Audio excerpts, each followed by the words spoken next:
Good evening. Happy holidays. By now, I pray everyone had a wonderful Christmas.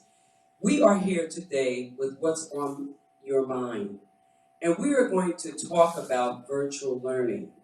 And right now, we have a panel here that is equipped to talk about virtual learning.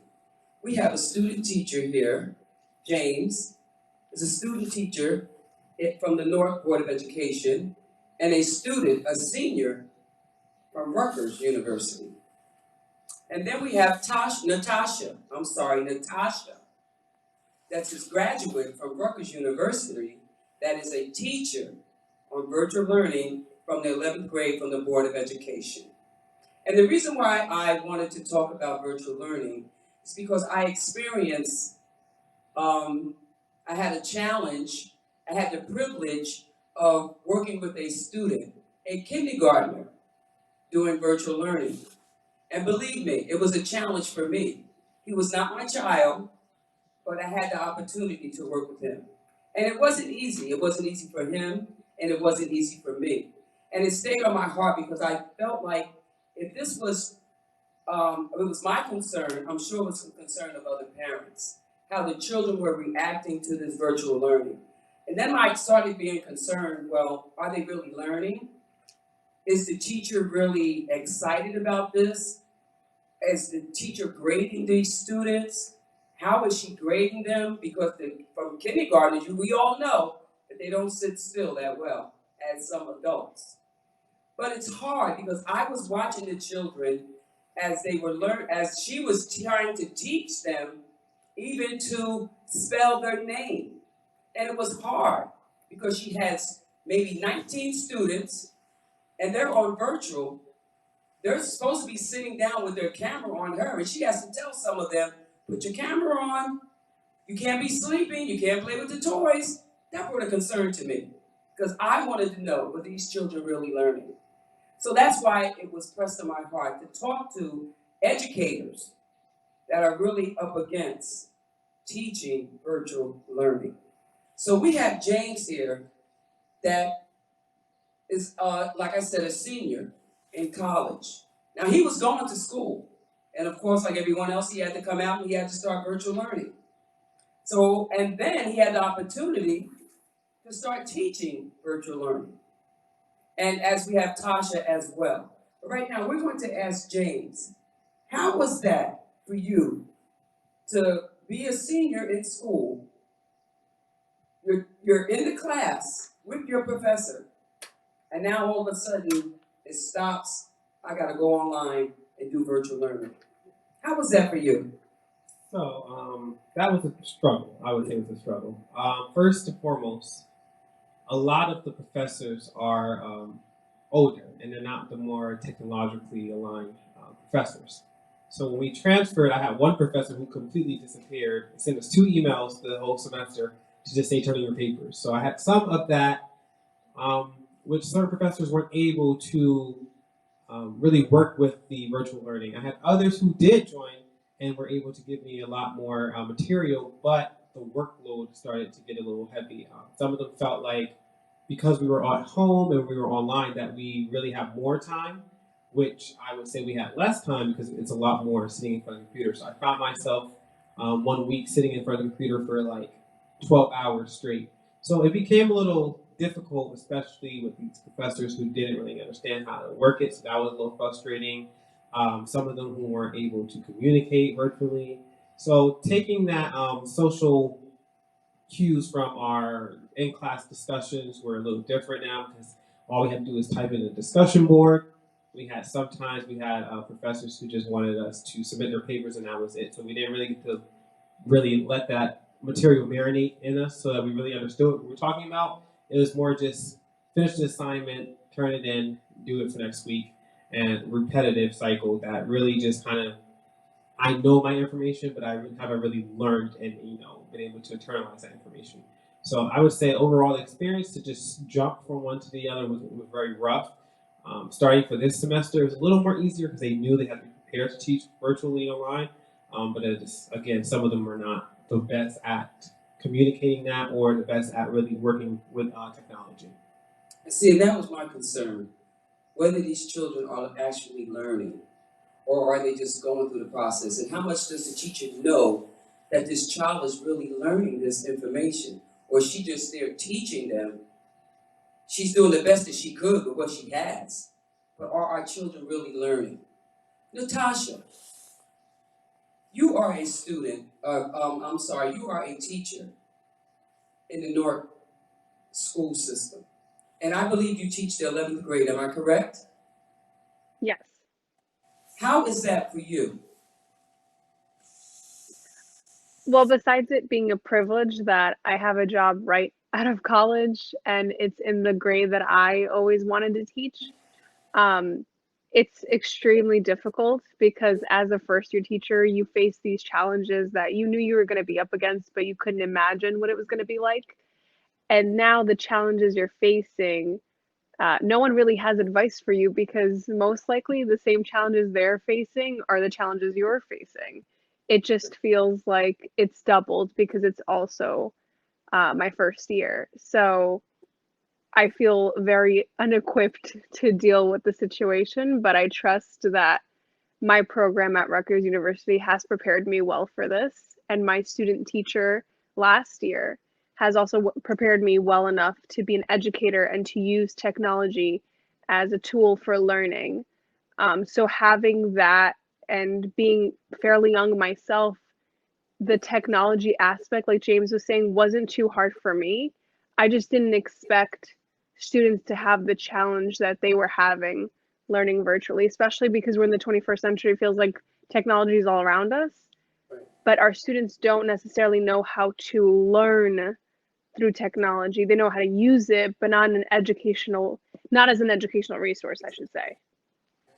Right. And I agree with you, yes.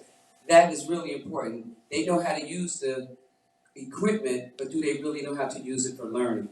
And you said something that really grabs me because you said that it was your first year teaching. You had just come out. And that's just like, my heart goes to the kindergartner, I guess because I was with him.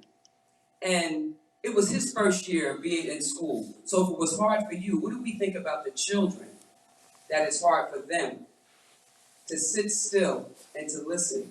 Because I even think about Hart's grading. How do you grade these children? How do you really give them an honest grade from the learning that they're doing? Because are they really, Tasha, you're a teacher. Do you feel like your students are really learning? You're teaching them, but do you think that they're equipped enough to receive a grade from you? That's a good question. So the way that I grade has changed drastically from the way that I was being graded as a student. I'm not grading on accuracy any longer.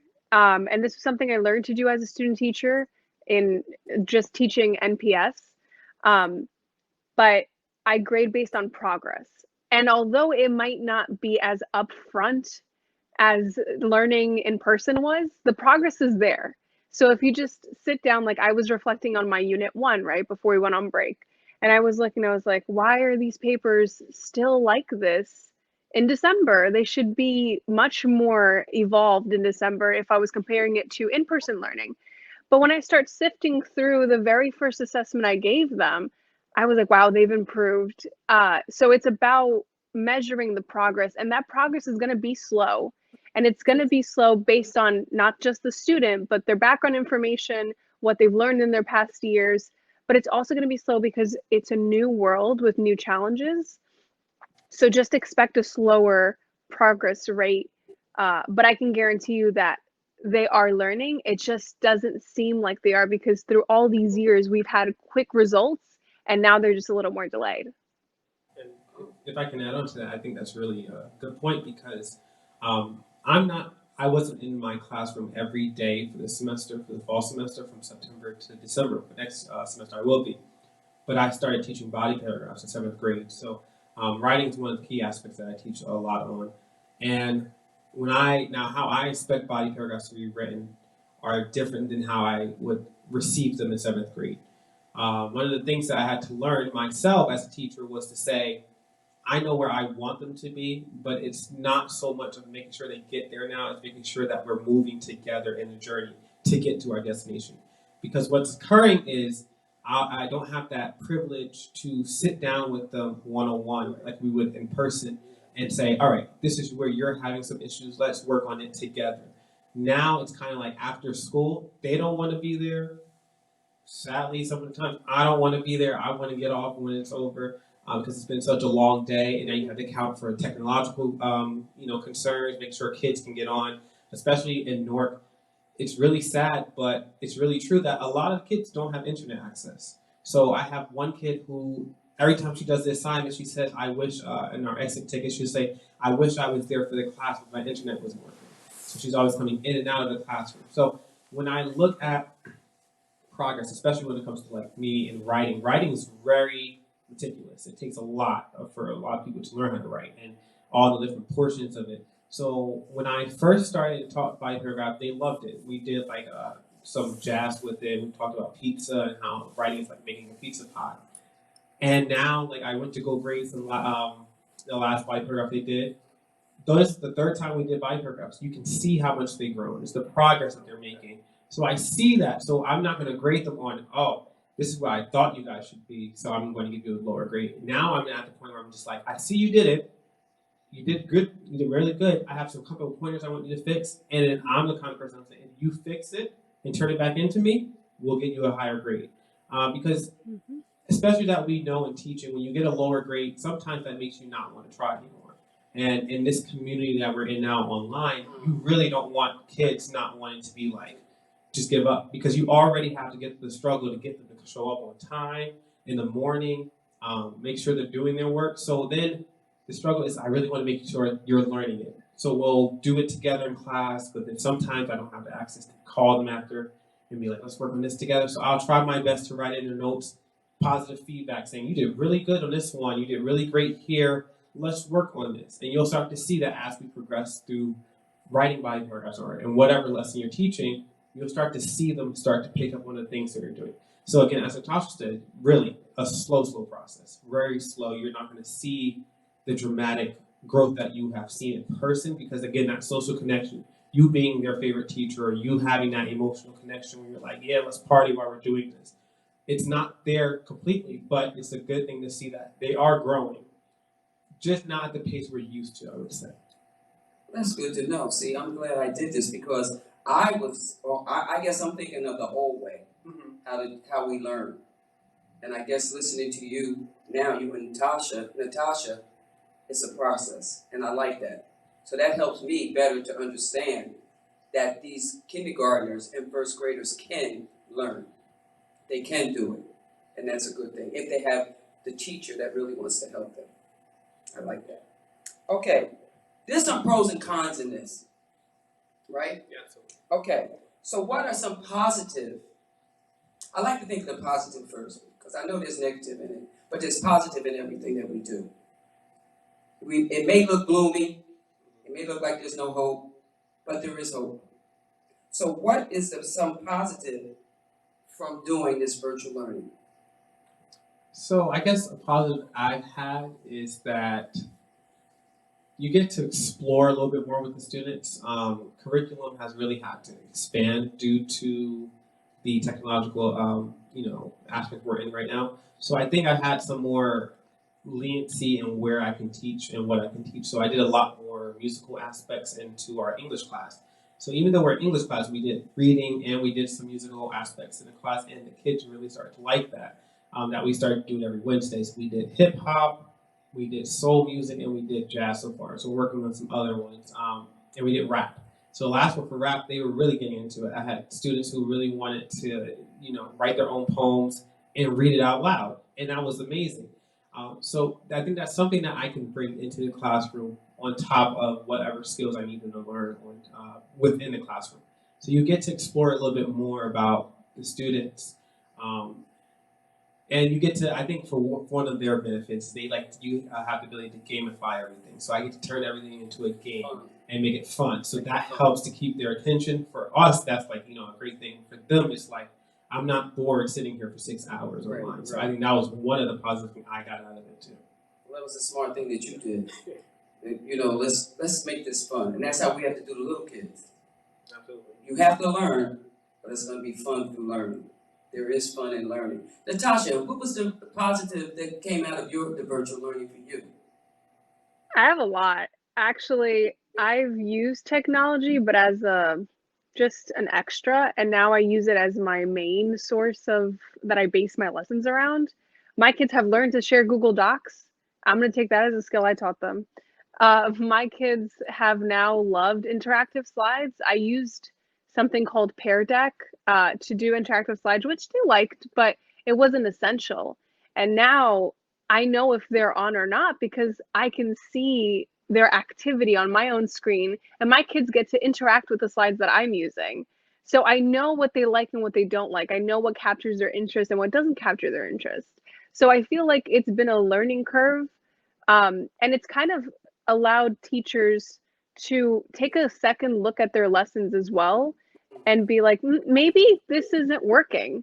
Maybe what I've been doing, what I've been so accustomed to teaching all these years, needs a revamp so my kids stay interested.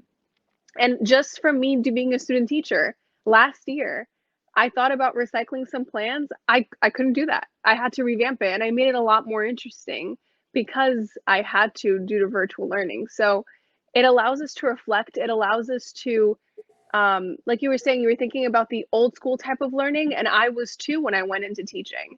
But now we've kind of been forced to explore our resources a little bit deeper and gain these new skills of how to use technology to our benefit in multiple ways.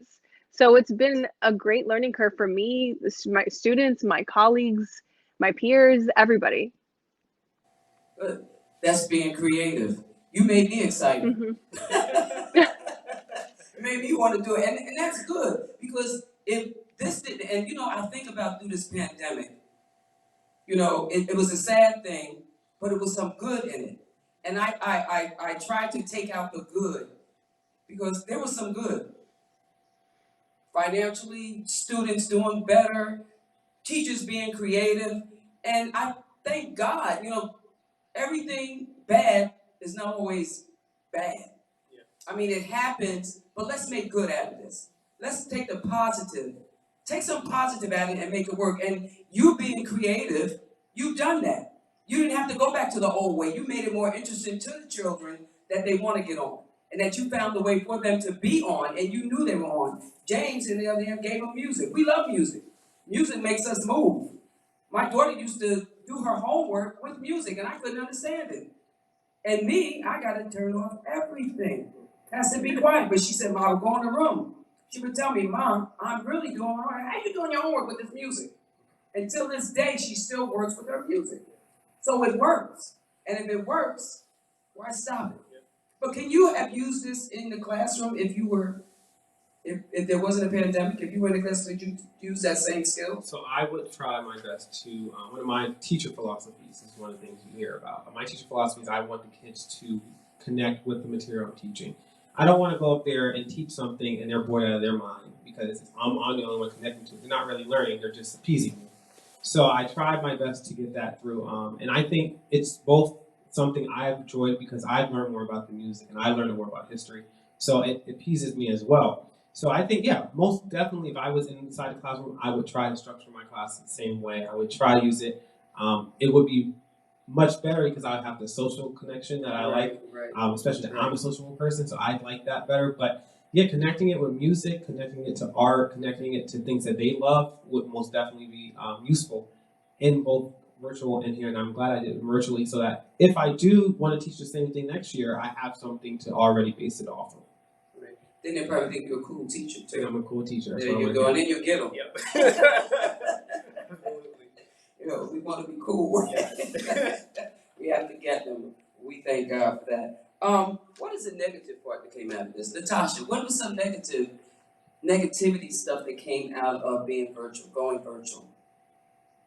I think being alone or the feeling of being alone, teaching is already such an isolating career, but especially when it's your first year and you're going through this pandemic as a first year teacher, there's no one else that's going through this experience unless you are specifically just graduated, just got a job during this year. So it's just a very small group of us. Our mentors are supposed to guide us. Even our mentors are like, I don't know what's going on. You just kind of have to figure it out. knows? So knowing that there was a sense of comfort before where you could lean on someone and they can kind of guide you in the right direction. And now the whole building's on fire and you're just trying to figure out what you can do to make this year well and do right by your students. Um, it's really, really scary. Yes. Not to mention like the whole situation where I can't really meet my students, which makes me sad. By November last year, I knew my students. I knew what they liked, what they didn't like. Right now, I don't even know some of their faces because they Right. don't have cameras. Um, the health aspect of my students losing family members, my students having their health at risk, my own family and myself, everybody just having like their health, which is the most precious thing I think, being put in danger every single day of our lives for multiple months on end. Those are my negatives. Those are, I mean, not only as a teacher, but as a human being, my huge negatives that affect me and my students every day. And that's what I was thinking about, with the little student that I had for that little while. I think the negative part of it was that he didn't meet his teacher. And I think, at that age, I think it was very vital to go in the classroom. And now some children are scared when they go into to the new environment. Now I'm online with somebody that cannot touch me. I can't touch them. All I can see is this space. And it's scary to them. Now I have to sit here and look at this person that I don't know, that can't touch me. And that's why I thought it would be hard for them as little ones to sit and to listen to these teachers and to, grasp anything from this. Are they really learning what they need to learn from them? Because I mean, I've sat there and I've watched them, and some of the kids are like really like bored, and it's sad. It was really sad to me. That's why this stayed on my heart. This virtual learning. I was concerned about it. So as a parent, Natasha, you were saying that you have a 17-year-old. As a parent, how do Oh, you think he's? I'm sorry. I don't have a 17-year-old. No, it's okay. My boyfriend's brother is 17, and we try to help out his parents as much as possible because I'm a teacher, and we also went to the same high school, my boyfriend and I, then that his brother is going to. So we try to help the parents navigate how to raise him or support him, I should say, best during this time. That would be, I mean, I'm not a parent, but that's the closest I can get to being one right now. Okay, so now that's on the other spectrum for you because now you're a student with 16-year-olds. I guess you're 11th grade. They're 16. So now you have your boyfriend's brother. You're actually watching him do virtual. Do you think he's hmm enjoying it, or how does he feel about it? How do you think he feels about it? Well, having known him for several years on end, for about 7 years on end, he's definitely changed so much. Not during the 7 years, just this one year. He definitely doesn't like it. He can get through with it because, like you were saying, younger kids don't necessarily know um, what it was before, but they know they don't like it now. Uh, he has had the experience of several years of being in person, and now all of a sudden he's virtual, right? It's not that bad for him because it's a senior year, so everything is naturally more relaxed, but he still has to do work. Right. I've noticed a huge decline in his academics because of the fact that we're doing virtual. And I ask him, like, what's your struggle? Like, help me help you because I am a teacher and my kids are going through the same thing. They're only a year younger than you, um, if that. So help me help you. And the one thing that stumps me every time and that we can't get past this hurdle is even he doesn't know exactly how to describe it. And I feel like this is true for most of us. We won't necessarily know how to describe what 2020 or virtual learning, virtual teaching is like during the pandemic until we're out of it and we have time to reflect. I think it's super hard to reflect right now when, and we can reflect on certain things because we've been going through it for a couple months, but it's hard to fully reflect and grasp the intensity of the situation when you're currently living it. We're kind of in survival mode, I would say. And I think that's what's happening with our students. I think they're being stumped because they don't know to reflect when they're constantly in a survival mode situation, which is hard for teachers because now we don't know how to help them at all. Uh, and that's, I think, where we're reaching that barrier where we can't extend a hand which we normally would. Um, and it's just out of our nature for teachers. We're here to help, and we can't do that because even the students don't know how we're able to help them. Right, I'm glad you said that because even like in school, you have guidance counselors. You know, if you're having a problem, if there's difficulty that's home, if you have problems at home, you can go to your guidance counselor and you can talk and get some help. Now you can. You can't go and talk to your guidance counselor. So now I have to go in my room and stay in my room and try to figure this out on my own. So that's a sad downside of that as well, being virtual learning.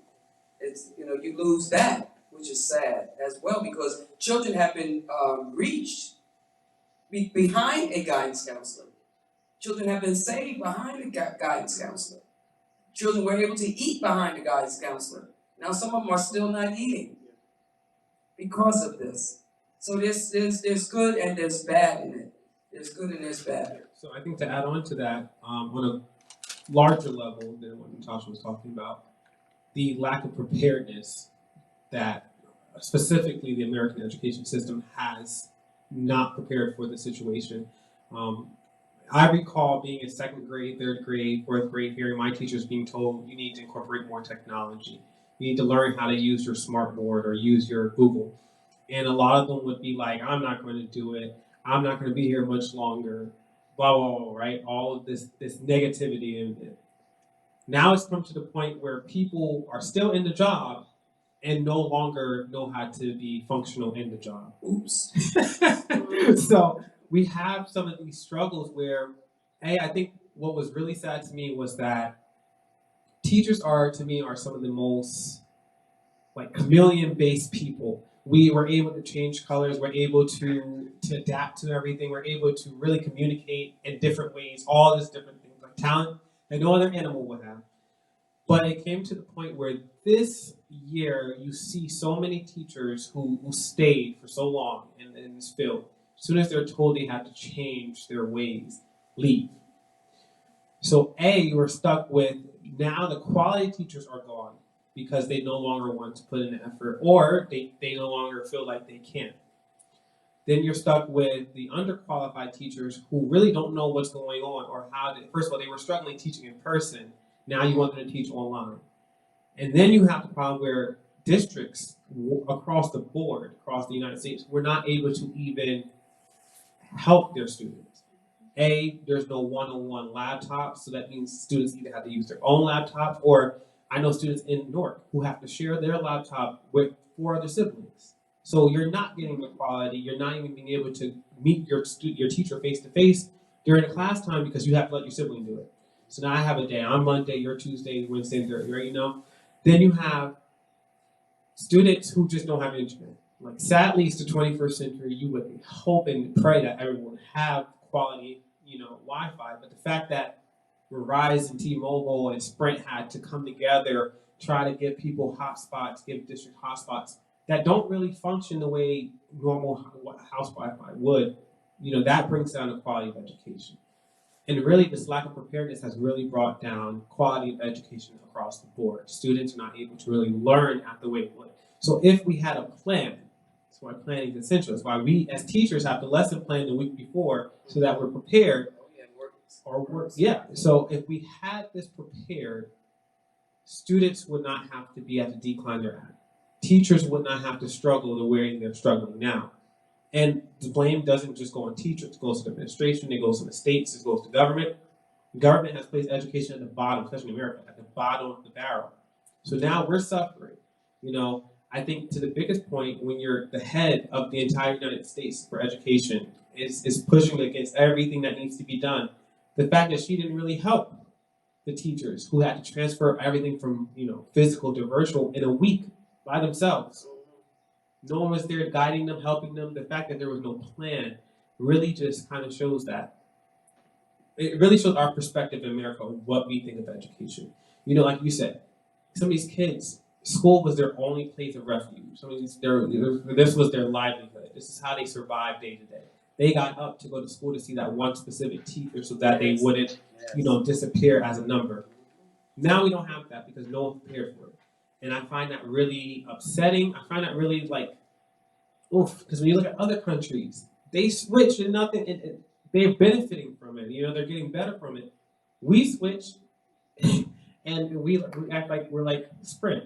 There's no service anywhere, right? So it's like you really have to see the sadness of it on a global level. I understand with the pandemic and things have to change, but the fact that we couldn't even adapt to this the way that we should have adapted, especially that we claim to be one of the greatest countries in the world, we should have been able to adapt. That students have their own, laptop, that their Wi-Fi is working, that they're able to get food. I'm grateful for the districts that could do that, but again, not every district could do that. So I think just on that And level, on a larger level, we were not able to adapt to the way we should have adapted. So then that was some more and if I negativity of the virtual. if I can add to that too, even the technology that they do hand out, it's faulty. It's old. It can't keep up with the amount of work that the kids have to do. It's just not realistic to have a Chromebook that's 6 years old, but then use WebEx, which is just bombarded with a bunch of servers. Like a bunch of people are using it constantly. Then you have to have your Google Classroom tab open. Then you have to make sure that your chat is open at all times. Make sure you can share your screen. Make sure your camera's on. There's too many things functioning for such a small little laptop to handle. It's not realistic. And I even had one parent who I'm constantly talking with parents, not only to check up on the parents, but to check up on the student as well and the family to make sure everybody's healthy as much as I can. And one parent had told me, listen, I had to choose between buying Wi-Fi and putting food on the table, and I chose food on the table. And I can't fault a parent for that. I can't fault anybody for that. I mean, I've told them, like, you can go to the school, get a hotspot, but I don't even know how good the hotspots are. And they didn't really tell teachers anything. They were just like, teachers, go home, find a laptop, work. Most of us had to just buy computers ourselves as well. And do double, triple screens if we could, just to monitor the student progress as well as teach in the other computer. It's just like the lack of funding going into this, but then the expectations being so higher, absolutely ridiculous. It's really deeper than we think. But how long do you think this is going to go on? Do you think we are prepared to go further? I mean, it's been 7 months. We actually been doing virtual learning from March, and now we're in January. Do you think we're going to be going further into this? Do you think we're going to continue to be in virtual learning throughout the rest of the year? So I think to one of your points, you make it about positivity. Some of the students are thriving this way. In the college, some people thrive with asynchronous work. So that means you give me work on Monday, I turn it in by Friday, and we do that for 14 weeks. Some students are not social butterflies. I'm one of them, but some of them aren't. And this is a good way for them to learn. So you'll see some students who are getting A's. And we can't just exclude them. They're doing a wonderful job in this type of environment. This is an environment for them. It's not for most of us, and I think that's what we're noticing. So I think we have to stay in this. It's not even if we're going. We have to stay in this. Because if something happens, again, let's say, 20 years down the road, another pandemic happens, you have to be prepared for this. We can't just, it's over, let's just dump it and go about our day. We're going to need to have some plans ready for us just in case. And then you have, virtual learning isn't new. Kids have been doing it who are bedridden. There's kids who have to be at home because they can't go to school. Teachers have to teach from home sometimes. This is something that has occurred, and we just have to work on getting it to be a better system that's necessary, where we can include our guidance counselors as resources into these. We have to include our administration, who don't just periodically pop in and say hi and they leave, right? And making sure that you have this sort of chain that you can work with, that you can reach out to me, you can reach out to your health specialist, you can reach out to a nurse, all these different kind of things. it is going to stay. It's going to stay because colleges have been doing it, and we're now seeing colleges going full online. You know, I used to laugh at the Phoenix University online commercials all the time, but they're at the front of the boat now. They're having a good time making all that money. So it's important to know, like, we education is a very changeable system. And it has to be notified that we really need to fix some of the issues. So while we're here fixing, learning it and trying to build up our technological side of it, we still can be fixing the social side. That when we get to the social side, we'll have more ideas of, hey, now I know I can still teach hybrid. I can teach both in my class, two students in front of me and students online if they can't make it in. So that maybe attendance, down in the future, attendance won't be a problem because if you miss today's class, Google Classroom has it, right? So we can alleviate some of the strain on the system by, becoming more creative with that idea that we have virtual learning. We have it at our fingertips. Technology is not going anywhere. If anything, technology is going to get bigger. So we have to, again, change with the times, change with what we have. I think virtual learning is going to most definitely stay. It's just So we're going to have to adapt to we're this. going to have to adapt. This is going to be the Most way of life. We have to evolve with it. I mean, look at when they first came out the cell phone. Everyone thought it was crazy. And now everyone has to have a cell phone. If you don't have a cell phone, we're looking at you like, what's going on? So, this is something that we have to have, Sadly, some people are still coming behind with Androids, but, we're going to get everyone on iPhone so that we can make it. So, most definitely, we have to have it. It's going to be something we have to adapt with because it's something necessary. Well, I think we can adapt. Absolutely. I think we can do it, especially if we have to do it. We have to. If we have to do it, I think it can be done. Especially if you train it, we have good teachers as yourself and Natasha that's ready to be creative. We just pray that our teachers become creative, that they be willing to learn to teach our children and to help them want to enjoy their learning and their teaching. Natasha, do you have anything you'd like to say for the takeaway? Honestly, I think as hard as this is, nothing worth it ever comes easy. And I think this is a huge lesson for more than just that, that expands beyond education, but education is at the front of it all. Um, I think that this is a great time to, like you said, take the positive. Think about what we've been doing for the last, I don't know how many centuries, and what could be improved. Because there's so much potential here. Students are learning, teachers are learning, and we're no longer, I feel like teachers who were teaching for years are no longer numb. Like we've waken up. And I think this is a beautiful opportunity to jump on and figure out what's happening now. How can I connect with my students now through this? Because now we're all connected, whether we like it or not. It's a whole pandemic. Right. So I think it's time to, yes, be weary, be, concerned. It's definitely a scary time, but also be curious and be creative and be just practicing adaptability is a fantastic thing to do. I think there's nothing to lose here except just exploring and potentially creating a better education system for future generations. I like that because it made me go back to the period where the teachers used to go to Atlantic City to the workshops. And I heard one Mm-hmm. parent say to me before, I don't know why we go down there. But now, if they don't go to the workshops, they need to keep on learning. So the teacher has to learn. And that's a good thing. Because even with the career that I have, we had to keep going to workshops. I had to keep learning. You figure, well, okay, you're only taking care of little kids. But they're little people, and they learn. And the more I learn, the more I give to them.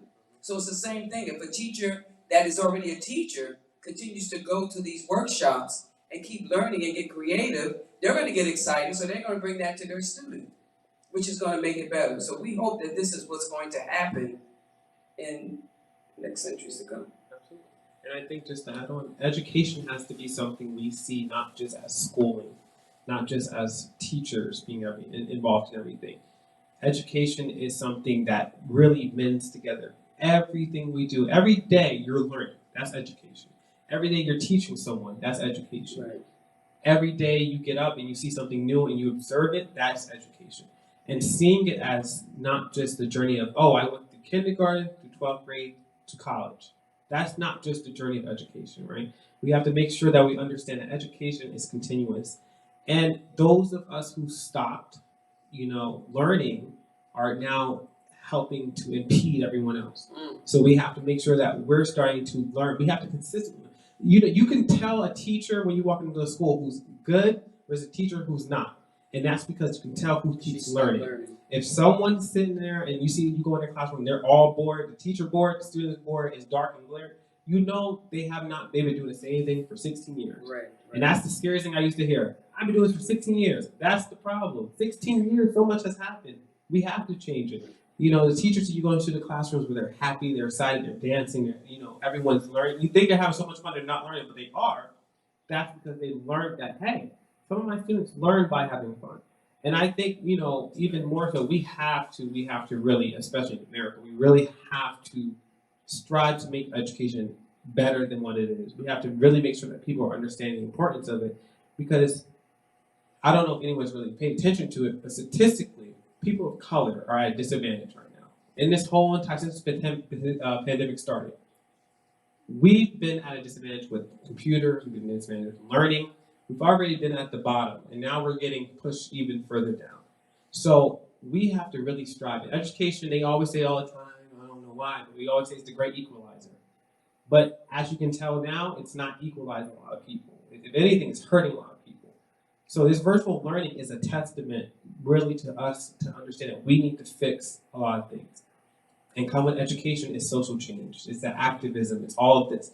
I mean, if you look at all these activists that we love, Malcolm X, Martin Luther King Jr., all these people that we talk about and we revere, they talk about education all the time. Malcolm X has a whole entire poem and book about him being in jail, reading in the dark, so that he could get something. You need education to get places. If we're stuck in one spot, we're not going nowhere. We're not growing. So it's important to really understand that education is important, and you never want to stop learning. Whether that's you just look at the news and learn a new word every day. That's important because it keeps our mind moving, keeps us healthy, keeps us young, and really just important. So I think virtual learning has so much, and I think that's Natasha's point. We're not going to really understand all of it until we get to the end of it, and then we kind of sit down and reflect on it. But it is so important to understand that education is everywhere. And we need to make it a priority, a right, that everyone has access to good education. Well, you know what? I feel good that I did this. Yeah, me too. I really do, because I really had a whole gloomy picture of virtual learning. Thought it was the worst thing, because I looked at the 5-year-old starting out. I did. I had a gloomy look. But now I feel better, thanks to you and Natasha. I really do. And I thank God for that we don't keep a closed mind, that I want to learn as well, that I can keep on learning. I mean, I teach little babies, and I have to do it by fun. And you say the kids are playing, but they're learning, and they learn to play. I remember, I'm going to say this and then we're going to end. I went to a workshop, and I was doing a module, that's what I was doing. And on it was telling us that kids learn through adventurous play. And I'm like, you think I'm going to let the kid play in the mud? You think I'm going to let them, walk the rope? That's dangerous. But that's fun. It's exploring. It's teaching them not to be fearful. It's teaching them that they can do all things. And I thank God that I learned that. So now I thank God that I learned virtual learning. It can be fun. It's what we make it. So what we make it. So Natasha, I just want to tell you thank you so much for being a participant on this panel in 2020, for your insight, for your education, and I pray that the Lord continues to bless you to continue to be more creative and keep your children attention.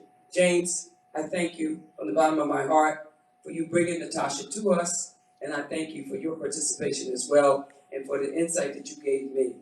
And I just want to say to my Facebook Live, I thank God for each and every one of you for your participation, for listening. And I pray that you have an open mind now about virtual as well. And I just want to say, Happy New Year to each and every one of you. God bless you.